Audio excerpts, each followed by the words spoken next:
तो क्या हाल है आप सभी की। उम्मीद करते हैं सब बढ़िया होंगे, सब मौज काट रहे होंगे, अपने अपने घर पे मस्त होंगे। तो देखिए, भारतीय सेना में आपको कई सारे रेजिमेंट मिलेगी। जाट रेजिमेंट, राजपूत रेजिमेंट और भी बहुत सारे रेजिमेंट मिलेंगे। लेकिन अगर किसी रेजिमेंट को फियरलेस रेजिमेंट माना जाता है तो वो नो डाउट गोरखा रेजिमेंट है। क्योंकि देखा जाए तो जो गोरखा लोग होते तो ये नेपाली है, लेकिन भारत के साथ इसकी एक ट्रीटी ऐसी है जिससे क्या होता है कि भारत नेपाली जो गोरखा है उनको अपनी सेना में शामिल कर लेता है। और इस चीज़ का फ़ायदा भारत ने बहुत ही बखूबी उठाया है, क्योंकि देखा जाए तो जो गोरखा होते हैं बहुत ज़्यादा फियरलेस होते हैं और इनकी वजह से ही भारत ने कई सारे मौक़ों पर जो वॉर है उसमें फ़तह पाई है। लेकिन अब इस चीज़ को देखते हुए यहाँ पर जो चाइना है, भारत का बहुत ही ज़्यादा खतरनाक दुश्मन, उसने यहाँ पर गोरखाओं को अपनी जो आर्मी है उसमें इंडक्ट करने की प्लानिंग कर रहा है वो। और शायद आने वाले समय में ऐसा हो भी सकता है कि चाइना की सेना में आपको गोरखा सैनिक मिले। तो आज इसके बारे में पूरी डिटेल के साथ बात करते हैं कि ये पूरा का पूरा मामला क्या है और चाइना इनको अपनी सेना में शामिल क्यों कराना चाहता है और भारत के जो संबंध है वो नेपाल के साथ कैसे हैं। लेकिन उससे पहले अगर आप चैनल पर नए हो ना तो चैनल को सब्सक्राइब जरूर कर देना। वीडियो को चाहे लाइक करो या डिसलाइक करो, लेकिन चैनल को सब्सक्राइब जरूर कर देना। तो चलिए वीडियो का आगाज़ करते हैं। तो बात करते हैं मामला क्या और इसके बारे में क्यों बात करें। किसी भी देश की सुरक्षा के लिए उसकी सेना का मजबूत होना बहुत ही ज़रूरी होता है। वेपन्स तो एक तरफ, लेकिन जो सैनिक हैं उनका फेयरलेस होना भी बहुत ही ज़रूरी होता है, ताकि ये सैनिक दुश्मन से बिना डरे उनका मुकाबला कर सके और उनको हरा सके। और भारतीय उपमहाद्वीप में जिन्हें सबसे ज़्यादा फेयरलेस माना जाता है तो वो है गोरखा सोल्जर, जिसकी रेजिमेंट हमें भारत में मिलेगी, नेपाल में मिलेगी और थोड़ी यूके में भी देखने को मिलेगी। वैसे देखा जाए तो ये लोग मूल रूप से नेपाली होते हैं, नेपाल में बसे रहते हैं, लेकिन ये काफ़ी ज़्यादा बहादुर होते हैं और अपनी बहादुरी की वजह से ये काफ़ी ज़्यादा फेमस होते हैं और इसी वजह से ये भारतीय सेना में भी शामिल होते हैं। लेकिन अब चाइना की गंदी नज़र इन पर आ गई और चाइना इन्हें अपनी सेना में शामिल कराना चाहता है। आप देख सकते हैं कि कई सारे न्यूज़ आर्टिकल्स में ऐसा लिखा हुआ आया है। द यूरेशियन टाइम्स का आर्टिकल है ये 3 मई का। China keen to recruit Gorkha soldier into PLA यानी कि पीपल्स लिबरेशन आर्मी, चाइना की आर्मी का नाम है ये। Will it become third country after UK and India to hire the fearless man. तो ये जो यूके और इंडिया के बाद क्या ये चाइना तीसरा देश बनेगा जो इन गोरखाओं को हायर करेगा। तो इस तरह की बातें आ रही है और इसी के साथ ही यहाँ पर हिंदी न्यूज़ में भी आया है NBT Navbharat times. Gorkha in Chinese army, चीनी सेना में नेपाली गोरखाओं की भर्ती को बेचैन। शी जिनपिंग भारत की अग्निपथ योजना का दिखा रहे हैं डर। तो जो अग्निपथ योजना है इसके बारे में हम आगे बात करेंगे। तो यहाँ पर चाइना कई सालों से गोरखाओं को अपनी सेना में शामिल कराना चाहता था, क्योंकि गोरखाओं को उनकी बहादुरी और फियरलेस एक्शन के लिए जाना जाता है और इनकी रेपुटेशन भी ऐसी ही बन गई है। और इतना ही नहीं, इन गोरखाओं की इन्हीं रेपुटेशन की वजह से इसकी रेजिमेंट भारतीय सेना और ब्रिटिश सेना में भी मिलेगी, क्योंकि इनका एक मोटो यानी कि मकसद है कि कायर बनने से अच्छा है मर जाना, यानी कि ये मरना पसंद करेंगे कायर बनने से पहले। इनके लिए कायरता किसी अभिशाप की तरह है, ये कायर वाला जीवन नहीं जीना चाहते हैं। और इसी चीज़ को देखते हुए एक बार ब्रिटिश ईस्ट इंडिया कंपनी ने 1815 में नेपाल पर हमला करने की कोशिश की थी, नेपाल पर हमला कर दिया था। लेकिन उस हमले में ब्रिटेन को काफ़ी तगड़ा नुकसान उठाना पड़ा था, बहुत ज़्यादा कैजुअलिटी हो गई थी और बहुत ही जल्द ब्रिटेन ने यहाँ पर नेपाल के साथ पीस डील साइन कर ली। लेकिन ब्रिटिशर्स को नेपाली गोरखा का फेयरलेस एक्शन बहुत ज़्यादा पसंद आ गया, तो यहाँ पर ब्रिटेन ने नेपाल से कहा कि आप हमें गोरखा सैनिक दे दो, जिससे इन्हें रोज़गार भी मिलेगा और आपकी इकोनॉमी भी मजबूत होगी। तो नेपाल की सरकार मान गई और तब से लेकर आज तक ब्रिटेन में गोरखा सैनिक पाए जाते हैं और इनकी समय समय पर भर्ती भी होती रहती है। और इन गोरखा सैनिकों ने ब्रिटिश आर्मी में भी काफ़ी बहादुरी दिखाई है अपनी, और ब्रिटिश की तरफ से काफ़ी ज़्यादा शिद्दत के साथ लड़े। और इतना ही नहीं, इन गोरखा सैनिकों ने 13 विक्टोरिया क्रॉस भी अपनी बहादुरी के दम पर जीते हैं। मैं आपको बता दूं कि विक्टोरिया क्रॉस ब्रिटिश का सबसे बड़ा सैनिक सम्मान होता है। जैसे कि भारत में परमवीर चक्र सबसे बड़ा सैनिक सम्मान है, तो इसी तरह से ब्रिटेन में सबसे बड़ा सैनिक सम्मान अगर कोई सा होता है तो वो है विक्टोरिया क्रॉस।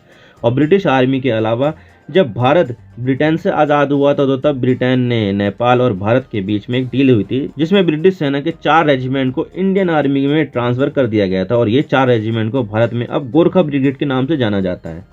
और 2022 तक भारत में 7 गोरखा रेजिमेंट हो गई।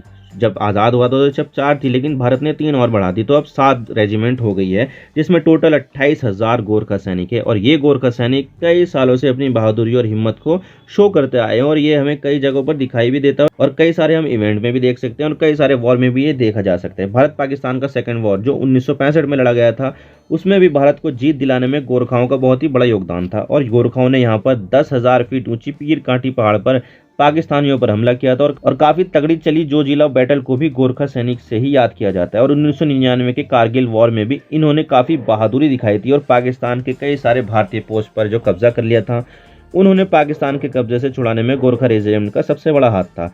और ये भी कहा जाता है कि भारत ने जितनी भी लड़ाइयाँ आज़ादी के बाद से लड़ी है, उन सब जगहों पर, उन सब लड़ाइयों में गोरखाओं का काफ़ी अहम रोल है। और इन्हीं की बहादुरी के दम पर गोरखाओं को काफ़ी ज़्यादा संख्या में परमवीर चक्र भी मिले हैं, जो भारत का सबसे बड़ा बहादुरी का सम्मान है। और गोरखाओं की इसी बहादुरी को देखते हुए चाइना इन गोरखाओं को अपनी पीपल्स लिबरेशन आर्मी यानी कि PLA में शामिल कराना चाहता है। और इतना ही नहीं, 2020 में तो चाइना ने नेपाल में एक स्टडी भी कंडक्ट की थी, जिसमें ये पता लगाया जा सके कि नेपाली गोरखा भारतीय आर्मी में क्यों शामिल होते हैं। और इसके लिए चाइना ने 12,70,000 नेपाली रुपए भी सिर्फ इसी चीज़ की स्टडी के लिए खर्च कर दिए कि क्यों नेपाली युवा भारतीय आर्मी में शामिल होते हैं। और ये स्टडी चाइना की तरफ से पहली ऐसी स्टडी थी जो अपने आप में भी काफ़ी अजीब है। और इतना ही नहीं, पाकिस्तान और भारत दोनों देश एक साथ 1947 में आज़ाद हुए थे, जिसमें रेलवे, हथियार और सैनिकों का भी बंटवारा हो गया था। जगह का तो हुआ ही था। पाकिस्तान ने गोरखा रेजिमेंट को भी क्लेम कर दिया कि हमें गोरखा रेजिमेंट चाहिए, तो तब नेपाल ने ऐसा करने से मना कर दिया कि भाई हम पाकिस्तान को कोई गोरखा रेजिमेंट नहीं मिलेगी, नहीं देंगे।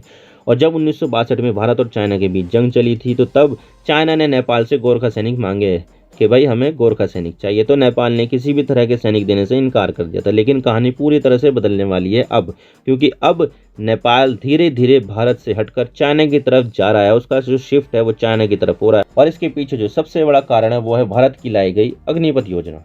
और अब नेपाल ने भारत की अग्निपथ योजना को देखते हुए भारत को अपने गोरखा सैनिक देने से ही मना कर दिया, जिससे अब यहाँ पर शायद चाइना का जो सपना था कि वो गोरखा सैनिकों को अपनी सेना में शामिल करे, वो पूरा हो सकता है। आपको याद होगा कि पिछले साल 14 जून को भारत सरकार ने अग्निपथ स्कीम को लॉन्च किया था, जिसमें जो भी इंडियन आर्मी के सैनिक हैं उनकी भर्ती होगी वो सिर्फ 4 सालों के लिए भर्ती होगी।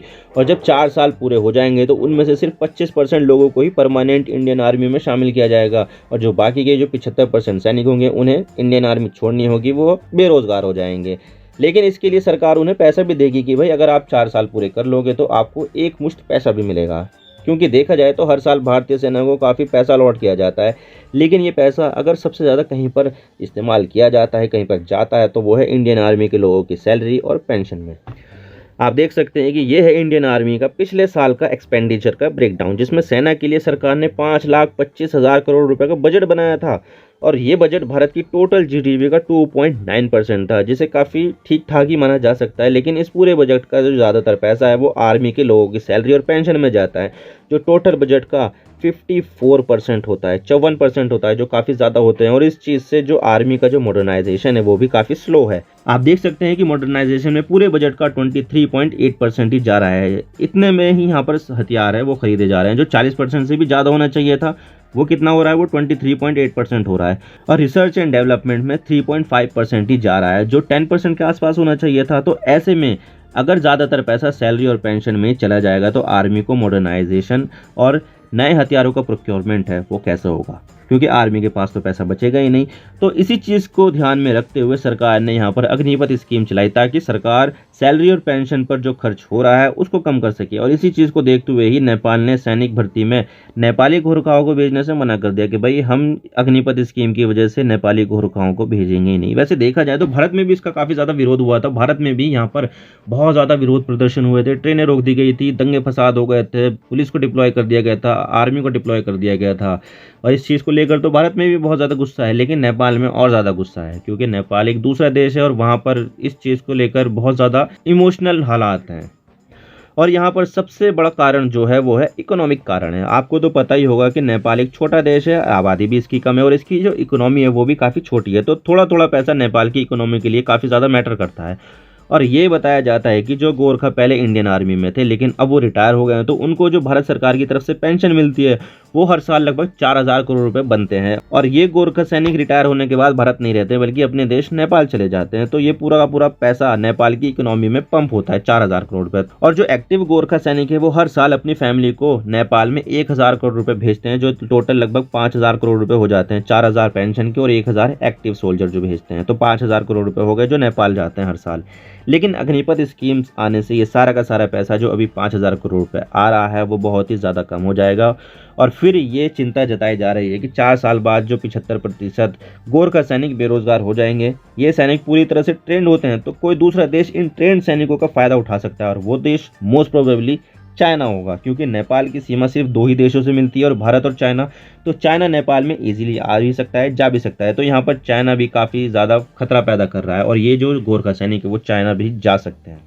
और कुछ कुछ यहाँ पर भारत और नेपाल की टेंशन से भी हालत ख़राब हुए हैं, क्योंकि देखा जाए तो 6-7 साल पहले नेपाल में मधेसी आंदोलन हुआ था और उस आंदोलन में भारत ने नेपाल पर ब्लॉकेड लगा दिया था। अब देखिए, नेपाल अपनी ज़रूरतों का सामान पर पूरी तरह से भारत पर निर्भर करता है, भारत से बहुत ज़्यादा सामान वहाँ पर जाता है, जिसकी वजह से नेपाल चल रहा है। लेकिन ब्लॉकेड लगाने से नेपाल में बहुत सारी चीज़ों की कमी हो गई, जिससे आज भी नेपाल की सरकार और आम आदमी गुस्से में है। और ऊपर से नेपाल भारत के काला पानी और लिपू लेक जैसी जगहों पर भी अपना दावा ठोक दिया है कि ये भारत का नहीं बल्कि नेपाल का हिस्सा है। इससे भी काफ़ी ज़्यादा टेंशन देखने को मिली। और आपको तो पता ही होगा कि चाइना में वन पार्टी सिस्टम है और वो पार्टी है कम्युनिस्ट पार्टी ऑफ चाइना, लेकिन नेपाल में भी कम्युनिस्ट पार्टी की ही सरकार है। तो दोनों जगहों की सरकारों की जो विचारधारा है वो एक ही है। तो दोनों देशों में काफ़ी अच्छे संबंध होते जा रहे हैं और चाइना की सरकार नेपाल में काफ़ी ज़्यादा इन्वेस्ट भी कर रही है। तो यहाँ पर ये सब चीज़ें देखते हुए गोरखाओं को चाइना अपने पक्ष में करना चाहता है। और अगर नेपाल की सरकार गोरखाओं की एंट्री चाइनीज़ आर्मी में कराने में मान जाती है तो ये चीज़ भारत और नेपाल संबंधों के लिए बहुत ही ज़्यादा खराब होगी, एक सेटबैक होगा। और ये चीज़ भारत की सिक्योरिटी के लिए भी काफ़ी ज़्यादा खतरनाक होगी, क्योंकि पहले गोरखाओं को झुकाव भारत की तरफ होता था, लेकिन अब अगर चाइना की तरफ से हो गया तो तब यहाँ पर भारत के हित खतरे में हो जाएंगे। आई होप आपको सारी बातें समझ में आ गई होगी। अगर वीडियो थोड़ा सा भी पसंद आया तो वीडियो को लाइक कर देना, ना पसंद आया तो डिसलाइक कर देना, लेकिन चैनल को सब्सक्राइब जरूर कर देना। आपके एक सब्सक्रिप्शन से हमें आगे कंटेंट बनाने की हिम्मत मिलती है, मोटिवेशन मिलती है। तो thank you for watching. I really appreciate your precious time. God bless you all. Now signing off.